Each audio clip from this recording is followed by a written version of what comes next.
अहमदाबाद सूरत से दिल्ली तक super bullet train भी साथ साथ आ रही है, लेकिन आ गई। और अब ये क्रोनोलॉजी इसलिए समझनी जरूरी है कि नियत क्या थी सरकार की। स्पष्ट रूप से जब राहुल गांधी जी ने इस देश की भाजपा सरकार के भ्रष्टाचार के मामले को सदन के और देश के सामने उजागर किया और उस भ्रष्टाचार पे जेपीसी के गठन के बाद जांच की मांग करी, तो उनकी आवाज को दबाने के लिए सरकार ने हमारा कांग्रेस पार्टी का आरोप है सरकार, और ये कोई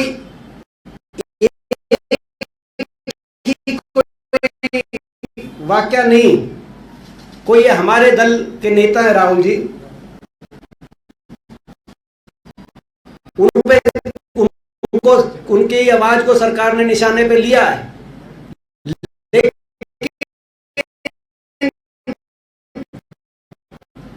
आज जो सरकार की कार्यशैली पिछले कुछ वर्षों में सामने आई है, देश में कोई भी विपक्ष की मुखर आवाज जो सरकार के भाजपा के भ्रष्टाचार को उजागर करने के लिए उठती है, सरकारी तंत्र हमलावर हो जाता है। जांच एजेंसियां आज जांच एजेंसियों की कार्यशैली में प्रश्न चिन्ह कि वो कितनी स्वतंत्रता से और कितनी सरकार के दबाव में वो कार्य करती हैं, लेकिन सरकारी तंत्र हमलावर हो जाता है। उन आवाजों को निशाने पे लिया जाता है, उन आवाजों को दबाने के सरकार द्वारा सारे प्रयास किए जाते हैं। चाहे वो जांच एजेंसियों के दुरुपयोग की बात हो, सरकार उनका दुरुपयोग करने से परहेज नहीं, चाहे वो संवैधानिक संस्थाओं को प्रभावित करने की बात, हर रूप से विपक्ष की कोई भी मुखर आवाज जो सरकार के विरोध में और सरकार के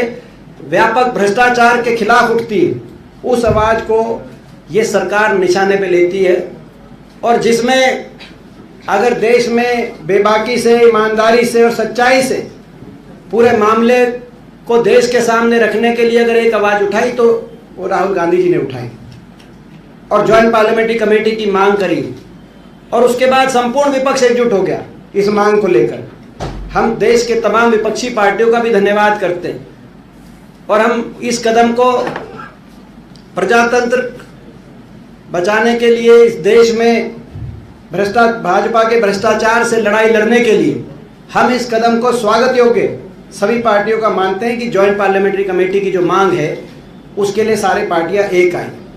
हम आपके माध्यम से पूछना चाहते हैं कि अगर इतना भ्रष्टाचार हिडनबर्ग रिपोर्ट में जो खुल के देश के सामने जो मामले आए, आपने देखा लाखों करोड़ रुपए निवेशकों किस रूप से डूबे, LIC, SBI के हजारों करोड़ रुपए किस रूप से अदानी ग्रुप के अंदर इन्वेस्ट किए गए देश के सामने। तो जब इस तरह के सारा मामला जब देश के सामने आए, प्रश्न चिन्ह उठे, सवाल उठे, तो क्या विपक्ष का राष्ट्र हित में, किसी निजी हित में नहीं मगर राष्ट्र हित में, क्या विपक्ष जांच की मांग भी नहीं कर सकता? क्या इस देश में इस प्रकार के व्यापक घोटालों की जब खबरें आए तो क्या एक निष्पक्ष जांच की मांग करना भी देश हित में नहीं है? क्या ये भी एक अपराध हो गया है देश में? इसमें कुछ प्रश्न हैं। अब मैं उन प्रश्नों पे आता हूं जो ये मामला उठाया। राहुल जी ने जो प्रश्न उठाए, उन्होंने 2 सवाल पूछे सदन के अंदर, और ये हमारी प्रेस की जो स्टेटमेंट आएगी उसमें आपको मिलेगा। पहला उन्होंने एक सवाल पूछा कि ये जो शेल कंपनियां हैं, इसमें 20,000 करोड़ यानी कि $3 बिलियन ये कहां से आए और ये किसके हैं? प्रश्न चिन्ह। क्या इसमें, क्या जो एक रिपोर्ट आई है कि इसमें एक चीनी नागरिक भी को शामिल है कि नहीं है? प्रश्न चिन्ह। क्या इसकी जांच होनी चाहिए कि नहीं चाहिए? डिफेंस के क्या कॉन्ट्रैक्ट बिना किसी तजुर्बे के इस रूप से जो दिए गए वो क्या सही दिए गए? प्रश्न चिन्ह। क्या उसकी जांच होनी चाहिए कि नहीं होनी चाहिए? क्या जांच की मांग करना राष्ट्रहित में नहीं है? और अगर देश का विपक्षी जांच नहीं करे की मांग नहीं करेगा इस मामले में, तो कौन निष्पक्ष जांच की मांग करेगा? उसके बाद पूछा कि मोदी सरकार का और इस उद्योगपति समूह का क्या रिश्ता है? तमाम प्रदेश सरकारों द्वारा विभिन्न रियायतें इस समूह को दी गई, भाजपा सरकारों द्वारा, केंद्र की सरकार द्वारा विभिन्न नीतियों के माध्यम से रियायतें इस विशेष उद्योगपति समूह को दी गई और दी जा रही हैं, जिनके बारे में राहुल गांधी जी ने कई उदाहरण सदन में दिए। रक्षा उद्योग से लेकर हवाई अड्डों तक, श्रीलंका, बांग्लादेश में दिए गए बयानों से लेकर ऑस्ट्रेलिया में जहां स्टेट बैंक ऑफ इंडिया प्रधानमंत्री जी और स्टेट बैंक ऑफ इंडिया के चेयरमैन और इस समूह के जो अध्यक्ष हैं उनको उनकी बैठक को लेकर, और वहाँ पर ऑस्ट्रेलिया के अंदर एक प्रोजेक्ट, कोल माइन के प्रोजेक्ट को लेकर $1 बिलियन का ऋण स्टेट बैंक ऑफ इंडिया द्वारा स्वीकृत करने को लेकर ये जो प्रश्न चिन्ह सारे हैं कि भाई ये क्या, किस पॉलिसी के तहत, और ये क्या भारत देश के लोगों का पैसा था, क्या इस पे निष्पक्ष जांच होनी चाहिए कि नहीं होनी चाहिए, और क्या जांच की मांग करना, बार बार मैं वो कहना चाहता हूँ, क्या जांच की मांग करना राष्ट्रहित में है कि नहीं है? और जो विपक्ष में कोई नेता अगर यदि जांच की मांग करे तो क्या सरकार उसको, उसकी आवाज़ को दबाने के लिए तंत्र का इस प्रकार से दुरुपयोग करे? क्या ये ठीक है?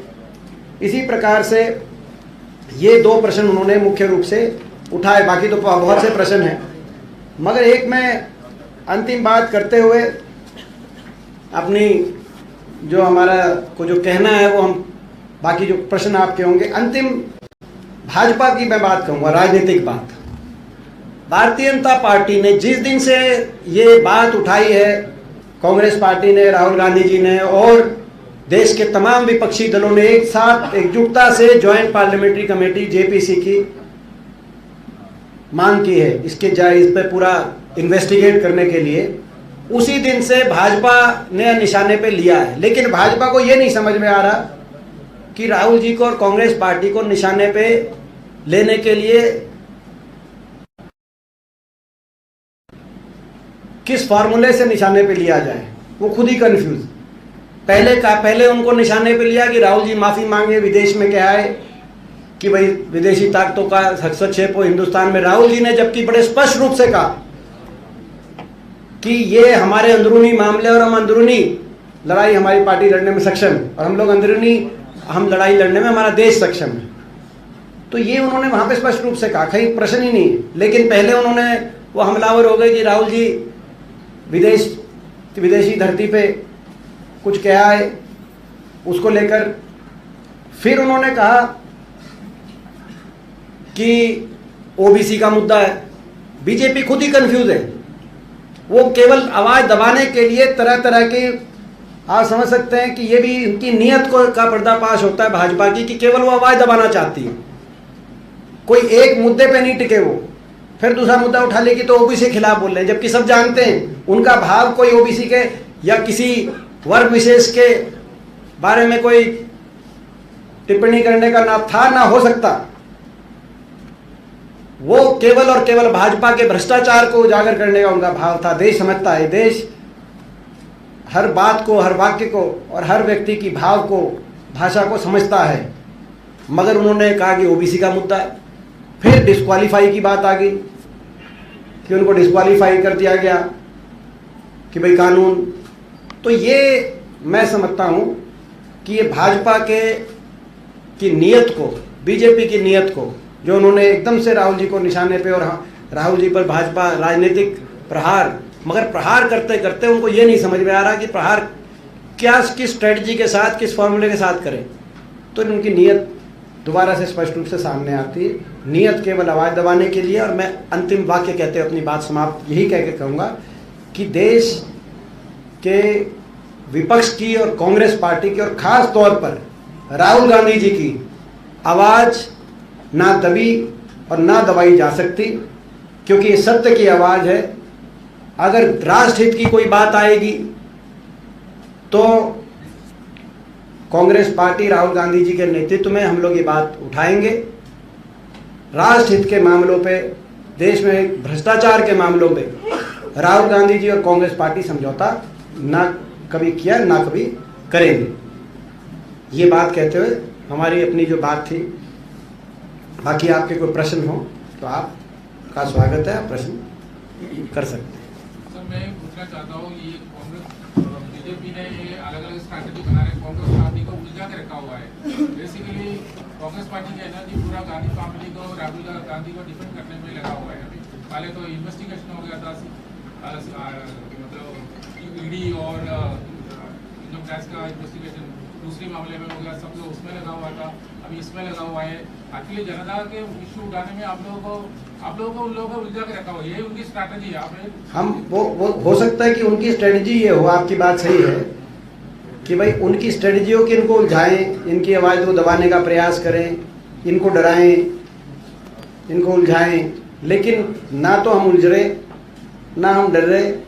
हम सत्य के लिए, देश के राष्ट्रहित के लिए, देश में व्यापक जो भ्रष्टाचार हुआ उसके खिलाफ कांग्रेस पार्टी लड़ रही है, राहुल गांधी जी लड़ रहे हैं और लड़ते रहेंगे। जो आपने कहा कि भाई आपने ईडी का कहा, पहले ईडी का बुलाया, ईडी के बाद राहुल गांधी जी घर तो नहीं बैठे, उसके बाद तो उन्होंने 4000 किलोमीटर लगभग की पदयात्रा कर दी देश में। तो हम भाजपा को इसीलिए बताना चाहते हैं कि भाजपा लाख कोशिश कर ले मगर हमारी आवाज़ को नहीं दबा सकती, ना कांग्रेस पार्टी को उलझा सकती।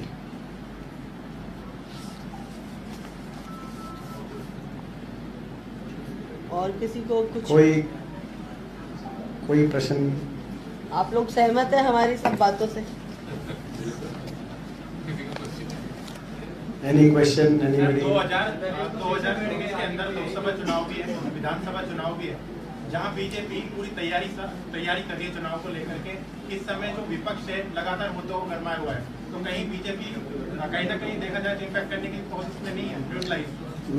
मैं तो इससे उलट कह रहा हूँ कि ये हमें उलझाने के चक्कर में खुद उलझ रहे हैं। प्रजातंत्र में परस्पर प्रतिद्वंद्विता हो, स्वीकार है हमें। प्रजातंत्र में परस्पर प्रतिस्पर्धा हो, लोगों के लिए कौन कितना काम करेगा, स्वागत है। लेकिन प्रजातंत्र में प्रतिशोध की भावना ना हो, क्योंकि प्रतिशोध की ये ज्वाला वो ज्वाला है जो इसमें जला है, वो स्वयं भस्म हो गया है। हमारे देश, हमारी सभ्यता का इतिहास ये बताता है। तो ये हमें उलझाने के चक्कर में कहीं खुद ना उलझ जाएं। प्रतिशोध की ज्वाला वो ज्वाला है जो इसमें जला है, स्वयं भस्म हो गया है। देश का इतिहास, सभ्यता का इतिहास हमारा ये बताता है। कांग्रेस के ऊपर हमेशा परिवारवाद का आरोप लगाया प्रधानमंत्री ने, और रिसेंटली जो प्रधानमंत्री ने भाजपा कार्यालय में संबोधन दिया उसमें कहा जितनी भी विपक्ष पार्टी हैं वो कहीं ना कहीं परिवारवाद, भतीजावाद से प्रेरित हैं, और उनके ऊपर जो आरोप लग रहे हैं उन आरोपों से बचने के लिए वो बीजेपी का विरोध कर रहे हैं। नहीं तो ये वही मैंने कहा कि ये तो पुरानी टेप है, ये तो कोई नई टेप तो है नहीं। मगर जो हमारी जो मांग है, जेपीसी की मांग, कथित तौर से भ्रष्टाचार पर फेयर इन्वेस्टिगेशन, मैं उदाहरण देना चाहता हूं। कांग्रेस यूपीए सरकार के समय 2G के मामले पे देश के विपक्ष ने आवाज उठाई, मगर पारदर्शिता के मापदंड कांग्रेस पार्टी के ऐसे रहे। ज्वाइंट पार्लियामेंट्री कमेटी का गठन किया गया कांग्रेस यूपीए सरकार द्वारा। मैं स्वयं उस ज्वाइंट पार्लियामेंट्री कमेटी का सदस्य था, उस समय लोकसभा का सदस्य था, और पूरी जांच हुई। उस ज्वाइंट पार्लियामेंट्री कमेटी में हर पार्टी के सांसद थे और निष्पक्षता से जांच हुई। पूरी रिपोर्ट देश के सामने लाई गई। मगर यहां तो जांच की मांग जो जांच की मांग करे आप उस पे क्या कार्रवाई की जा रही है सबके सामने। वो देश के सामने है। सर अब ये ये मुद्दा क्या है, प्राइस राइज है, अनएम्प्लॉयमेंट है, वो मुद्दे से सब यहाँ हट रहे हैं। नहीं, मुद्दे हमारे प्राइस राइज भी है मुख्य मुद्दा, क्योंकि प्राइस राइज महत्वपूर्ण मुद्दा है। 400 रुपये सिलेंडर था, तब बीजेपी की ऐड थी, बहुत हुई महंगाई की मार का बीजेपी सरकार। अब ऐड हरियाणा में देख रहा था, आज चल रही सुबह ऐड चल रही थी कि महंगाई बेरोजगारी हुई कम क्योंकि बीजेपी में है दम। सिलेंडर शायद 400 सस्ता हो गया होगा। तो खैर वो देश के लोग, तो महंगाई हमारा मुद्दा है, बेरोजगारी हमारा मुद्दा है और भ्रष्टाचार भी हमारा मुद्दा है। देश में भ्रष्टाचार भी सहन नहीं करेंगे, देश में बेरोजगारी और महंगाई से भी लड़ाई लड़ेंगे। ये इनमें से कोई भी मुद्दा गौण नहीं है। हाँ, मुद्दों से डाइवर्ट करने का अगर कोई कोशिश कर रहा है तो वो भारतीय जनता पार्टी कर रही है, प्रधानमंत्री जी कर रहे हैं, भाजपा के सारे मंत्री कर रहे हैं, वो मुद्दों से डाइवर्ट करने का प्रयास कर रहे हैं। लेकिन देश के लोग आज देख रहे हैं, आज देश में हर जगह चर्चा है इस बात की। जो कार्रवाई की गई उसकी भी चर्चा है। आज देश के लोग मानते हैं गलत कार्रवाई की गई, और जो भ्रष्टाचार के मामले सामने आए, एक बड़े उद्योगपति समूह के हवाले देश की संपत्तियां की जा रही, उस बात को भी देश के लोग गलत मानते हैं। और हमारी सत्य के लिए हमारी लड़ाई है, न्याय के लिए हमारी लड़ाई, राष्ट्रहित में लड़ाई। एक लास्ट क्वेश्चन, बीच में कोई पूछ रहा था, आप बाद में आप हाँ, हमने इधर आपने से पूछ किसी लिया ने ना। पूछा था बीच कांग्रेस में। की एकजुटता की बात आप करते हैं कि कांग्रेस एकजुट होए, और अभी जो हालात है उसमें कांग्रेस को एकजुट होना भी जरूरी है। लेकिन इंदिरा गांधी के समय जब उनकी खत्म की गई थी सदस्यता, तो लोग सड़कों पर थे, 30 से 40 हजार के आसपास के लोग सड़कों पर थे। लेकिन यहाँ पर राजस्थान की बात की जाए तो 400 से 500 लोग भी इकट्ठे नहीं हो पा रहे हैं। ऐसा देखिए, हमारा ये आपकी जानकारी ठीक नहीं है, आप पता नहीं कहाँ चले गए। राजस्थान में आप आज ही भरतपुर और अजमेर की मीटिंग देखें, कितने लोग इकट्ठे हुए। और हर रोज आप भरतपुर अजमेर की देखें, आप राजस्थान में हर रोज जो संभाग में मीटिंग हो रही है आप देखें, और पूरे देश में देखें। हमारा ये मैं एक और आपको जानकारी दे दूं, जो इस प्रेस कॉन्फ्रेंस में हमने हाथ से हाथ जोड़ कार्यक्रम चलाया पूरे देश में, अति सफल कार्यक्रम रहा। हम गांव गांव जा रहे हैं, शहर शहर जा रहे हैं, और अब अप्रैल में हम कांग्रेस पार्टी एक जय भारत सत्याग्रह के रूप में, क्योंकि सत्य की लड़ाई हम लड़ रहे हैं, हमने कार्यक्रम अपना जय भारत सत्याग्रह, जिसमें हर ब्लॉक स्तर पे हमारी मीटिंग, पब्लिक मीटिंग्स की जाएंगी, जनसभा, प्रेस कॉन्फ्रेंसेस की जाएंगी। आज जो हमने प्रेस कॉन्फ्रेंस करी, इसके बाद जिला स्तर पे पीसीसी द्वारा जिम्मेदारियां लगाई जाएंगी। हमारे सारे मंत्रीगण और वरिष्ठ नेतागण सारे डिस्ट्रिक्ट हेडक्वार्टर पे प्रेस कॉन्फ्रेंसेस करेंगे, और उसके बाद जिले स्तर पर और एक प्रदेश स्तर पर बड़ी जनसभा। तो हमारा पूरे अप्रैल का भी कार्यक्रम संगठन के, आपने कही ना कि कांग्रेस पार्टी, तो संगठन के हमारे कार्यक्रम पूरे देश में, केवल राजस्थान की मैंने आपको जानकारी दी, पूरे देश में इस रूप से हमारे ग्रास रूट पे कार्यक्रम हाथ से हाथ जोड़ो हमारा अति सफल रहा पूरे देश में, हर प्रदेश में। और अब जय भारत सत्याग्रह हर प्रदेश में कार्यक्रम। कल मैं हरियाणा में था, जय भारत सत्याग्रह के कार्यक्रम के अंदर 20,000 लोग थे जेल में। क्या आपको लगता है कि राजस्थान में सचिन पायलट और अशोक गहलोत यही होना चाहिए? क्योंकि ज्यादातर कांग्रेस एकजुट है राजस्थान में, कांग्रेस एकजुट है पूर्णतः। गुटबाजी को चिंता करे तो बीजेपी चिंता करे। राजस्थान में बीजेपी चिंता करे कि बीजेपी के प्रदेश अध्यक्ष पदभार ग्रहण समारोह में आते हैं, तो क्यों लगभग बीजेपी के तमाम वरिष्ठ नेता एक भी कोई उसमें नहीं आता। भाजपा उनको इकट्ठा करने के लिए चिंता करे। हम प्रदेश के लोगों के लिए चिंता कर रहे हैं, हम राष्ट्रहित के मुद्दों की लड़ाई लड़ने के लिए चिंता कर रहे हैं, और कांग्रेस पार्टी एकजुट है। एकजुट है कांग्रेस पार्टी। मैं जवाब दे दिया आपका। सर एक सवाल है, आपने कहा कि सच की आवाज दबाई जा रही है। अभी टाइम्स नाउ के रिपोर्टर के साथ बंगाल में मारपीट की है, लवलुहान कर दिया है, उसको कोई रिएक्शन देंगे? क्या है पूरा मामला आप अभी बता रहे हैं, तो एकदम से अभी आप तक पहुंची हो खबर, तो हम कहीं भी हिंसा के हम ये अहिंसा का देश है और हिंसा की कोई जगह हमारे देश के प्रजातंत्र में संवैधानिक रूप से नहीं है। बाकी आप जब विस्तृत जानकारी मिलेगी तो ही विस्तृत कोई टिप्पणी की जाएगी। सर, राहुल गांधी जी जो आरोप लगा रहे हैं अडानी और इसके अलावा नीरव मोदी, ललित मोदी पर, तो ऐसे में ललित मोदी ने एक मीडिया के माध्यम से एक सवाल साझा किया है जो कि केस करने जा रहे हैं राहुल गांधी का।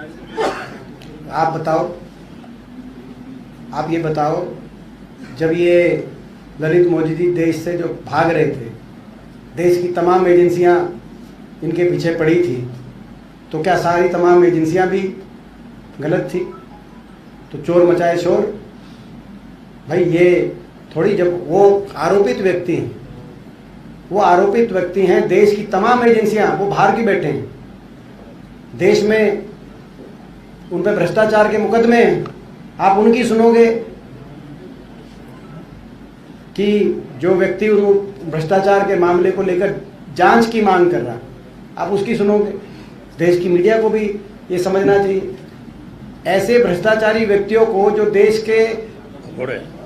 से करोड़ों का माल लेकर बाहर जाने का जिन पे इतना गंभीर आरोप है और देश की जांच एजेंसियों ने उनको भगोड़े तक घोषित करने का की कार्रवाइयां कर रखी हैं, तो ऐसे लोगों को देश की मीडिया क्यों दिखा रही है? ये भी एक आज देश में मंथन का बीजेपी और भगोड़े मिले हुए हैं। बीजेपी है, विदेश में मामला दर्ज करा रहे हैं, इंडिया में नहीं करवा रहे हैं। तो ये क्या, मैंने तो इंडिया हो। अब ये इतना कोई, आप अब इस बारे में हम क्या जवाब दें? देश की सरकार, जो सरकार कहती थी इनको वापस ले आएंगे, जो सरकार अभी मेहुल चौकसी पे आपने देखा जो इंटरपोल का नोटिस था वो विड्रॉ हो गया, ये तो देश की सरकार इन बातों पे जवाब दे। वो बाहर बैठकर, ललित मोदी बाहर बैठकर इस रूप से स्टेटमेंट्स दे रहे हैं जैसे कि वो सरकार के एजेंट हो। सरकार स्पष्ट करे कि ये उनके एजेंट के रूप में कह रहे हैं, क्योंकि वो तो राहुल जी के खिलाफ बोल रहे हैं, देश की सरकार के खिलाफ नहीं बोल रहे। ऐसे आरोपी व्यक्ति जब सरकार के पक्ष में बाहर से जाकर इस तरह के बयान दे, तो ये क्या संकेत है देश में?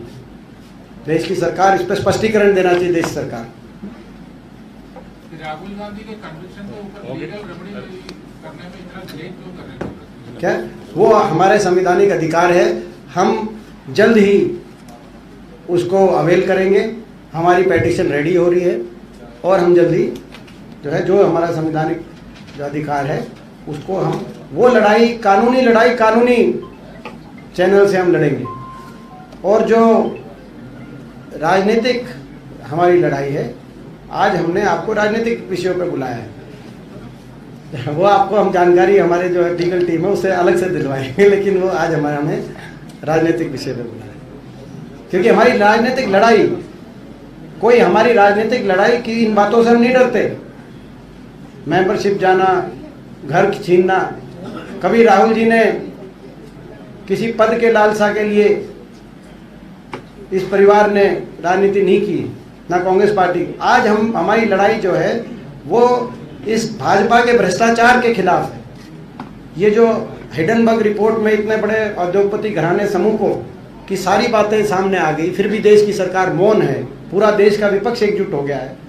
आज हमारी वो लड़ाई है, उस लड़ाई के लिए हम आगे बढ़ेंगे। आम आदमी छोटा सा लोन लेता है, उसको 2 मिनट के अंदर बिल्कुल अंदर डाल दिया जाता है, होते हैं उनको करोड़ों रुपए का कर्जा जो जनता का होता है उसको लेकर वो फरार भी हो जाता है। हाँ, उसके लिए फरार भी हो जाता है, सुनो, वो फरार भी हो जाता है।